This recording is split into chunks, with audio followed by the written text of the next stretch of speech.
देखिए, आज मैं 3 सवालों का आंसर दूंगा आपको। पितृ, भूत और प्रेत।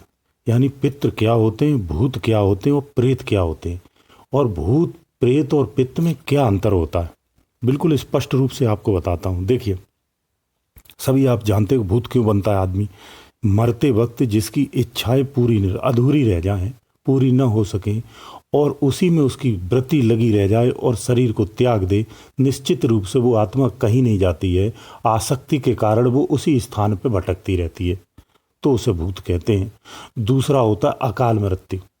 अकाल मृत्यु, किसी एक्सीडेंट या किसी अवस्था में उसकी मृत्यु हो जाए तो वो भूत बन जाता है। तीसरा कारण आपको बता दूं, किसी रोग से, किसी बीमारी से, शांति से उसकी अगर मृत्यु हो जाती तो भी वो भूत ही बनता है। ये 3 अवस्थाओं में व्यक्ति का जो होता है भूत बनता है। चौथी एक और अवस्था है, अंतिम संस्कार न होना, तो भूत योनि में आ जाता है। अब भूत की 2 कैटेगरी होती है, भूत और प्रेत। दरअसल में ये दोनों एक ही होते हैं। तो भूत और प्रेत में अंतर क्या होता है? एक समझदार भूत, एक नासमझ भूत। तो जो समझदार भूत होता है उसे हम प्रेत कहते हैं, जो नासमझ होता है उसे हम भूत कहते हैं। वास्तव में भूत और प्रेत होते क्या है? ये पितृ होते हैं। मतलब किसी घर का पितृ पड़ोसी के घर में चला जाए, किसी अन्य के घर चला जाए, तो उसे हम भूत या प्रेत कहते हैं। पितृ और प्रेत में यही अंतर होता है। अब भूतों की 2 कैटेगरी होती है। इसको आप स्पष्ट रूप से जान सकते हो, कभी भी सदृश देख सकते हो। अपनी दृष्टि को जगाओ एक साधना से। किसी को जगाना है तो मैं बताता हूं, उस साधना से आप जगाइए और इनको स्पष्ट देखिए, इनकी क्रिया और क्रियाओं को। जो भूत होते हैं 2 कैटेगरी आपको बताई, भूत और प्रेत। भूत मतलब जो अनसमझ होते हैं, यानी इनको ज्ञान नहीं होता है कि ये मेरा ही घर है, रहेंगे उसी घर में, वही इस घर के आसपास कहीं चक्कर काटेंगे, लेकिन वो भूल जाते कि मैं कहाँ हूँ। लेकिन ज़्यादातर इनका स्वभाव कैसा हो और इनका स्थान क्या होता है, मैं दोनों बता दूँ। जो भूत होते हैं हमेशा एकांत जगह में रहते हैं, शांत जगह में रहते हैं, अंधेरी जगह में रहते हैं, गंदी जगह में रहते हैं,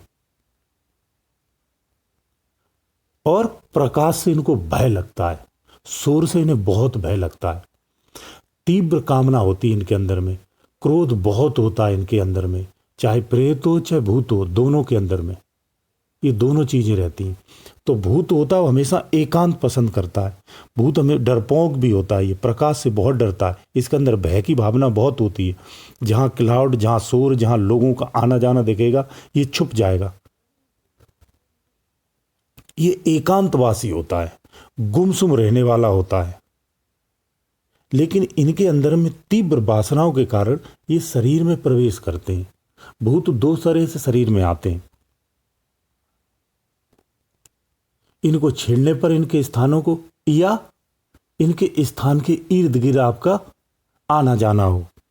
तो भूत जब किसी के शरीर में क्यों आता? वो अपनी काम इच्छाओं को, या जो इच्छाएं उनकी अधूरी रह गई, जो उनके सपने अधूरे रह गए, उनको पूर्ति करने के लिए वो प्रबल बने रहते। मरने के बाद भी वो इच्छाएं उनके साथ रहती हैं, क्योंकि स्थूल और सूक्ष्म दो शरीर तो साथ में ही है ना। तो वासनाएं किस में होती है? सूक्ष्म में होती हैं। तो वो बिना शरीर का आदमी कह सकते हैं उसको, भूत न कह करके। बिना शरीर का आदमी वही आदमी है जो अपनी याददाश्त भूल चुका है, बस। लेकिन उसे अपनी इच्छाएं याद हैं। उन इच्छाओं की पूर्ति के लिए वो शरीर में मनुष्य के आता है। और जब मनुष्य, जैसे कोई मिठाई बहुत खाता है, जब वो शरीर में आ जाएगा तो व्यक्ति जो मिठाई नहीं खा रहा वो मिठाई खाने लगेगा। और जब वो मीठा खाएगा तो उससे वो अपने आप को अनुभव करता है कि मैं मिठाई खा रहा हूँ, वो ऐसा मानता है। वो भूल जाता है कि मैं नहीं हूँ, और कुछ समय तक रहते रहते उस शरीर को अपना रूप मान लेता है और उसी में निवास करता है। दूसरा होता प्रेत। प्रेत में क्या होता? प्रेत जो होता है वो इससे थोड़ा समझदार होता है। इसे अब प्रेत को अपना घर याद रह सकता है, कभी नहीं भी रहता किसी को, लेकिन ये थोड़े समझदार होते हैं उससे। क्रोधी ये भी होते हैं, वासनाओं की प्रबलता इनके अंदर भी होती है, लेकिन ये ज़्यादातर अपनों के साथ ही रहते हैं। जहाँ शरीर त्यागते हैं उसी घर में रहते हैं, और उसी घर में देवता बनकर के अपनी पूजा करवाते हैं, स्थान बनवा लेंगे। जब इनकी पूजा में या किसी चीज़ में जब कोई कमी या गड़बड़ी हो जाती, या कोई गलती हो जाती है तो ये अपना रौद्र रूप दिखाते हैं, उस व्यक्ति को शारीरिक पीड़ा दे देते हैं, उस घर में उद्दंड मचा देते हैं। इस तरह की विचार या इस तरह की क्रियाएं जो होती हैं घर में होती रहती, जहाँ प्रेत होते हैं। प्रेत ज़्यादातर पूजा स्थानों के आसपास ही रहते हैं और उस हवन सामग्री को या उस खुशबू को लेकर के अपने आप को पोषित करते हैं।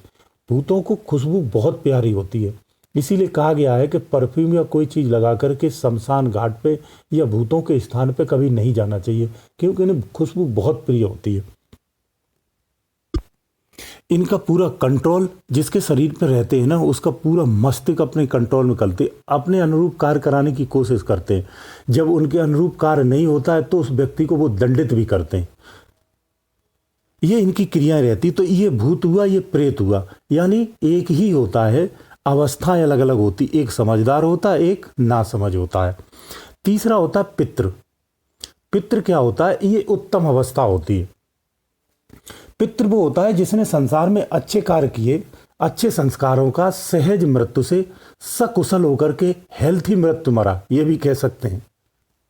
अपनी सहज मृत्यु से मरता है, अपनी इच्छाओं की पूर्ति कर करके संतुष्ट होकर के मृत्यु को जो प्राप्त होता है वो अपने स्वर्ग लोक को, वो पितृलोक को जाता है। तो पितृलोक में बैठकर भी वासनाएं उसके अंदर भी रह जाती, क्योंकि सूक्ष्म में भी तो वासना रहती है ना। लेकिन ये पितृलोक में बैठ करके अपने घर को, अपने सदस्यों को, अपने परिवार को झांकते रहते हैं, देखते रहते हैं।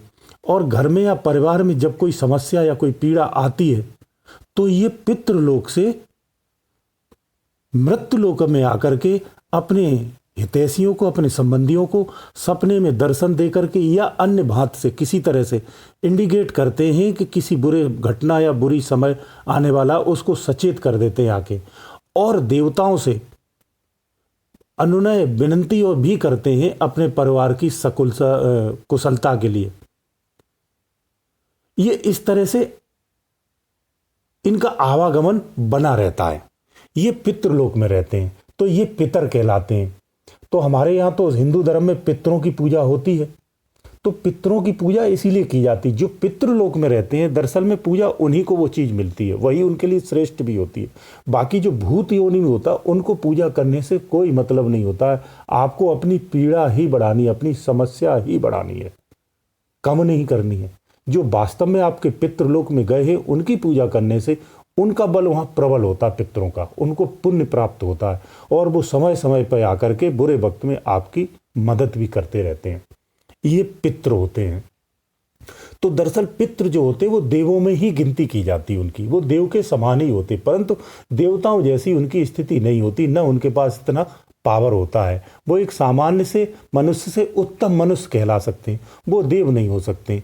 लेकिन कुछ समय के बाद वापस फिर उनको इसी दुनिया में आकर के फिर से जन्म लेना होता। वो वहाँ से इंतजार करते हैं अपने समय का और पुनः से इस जीवन में वापस मृत्युलोक में आकर के अपने घर में ही, अपने संबंधियों के बीच में ही आकर के पुनर्जन्म लेते हैं।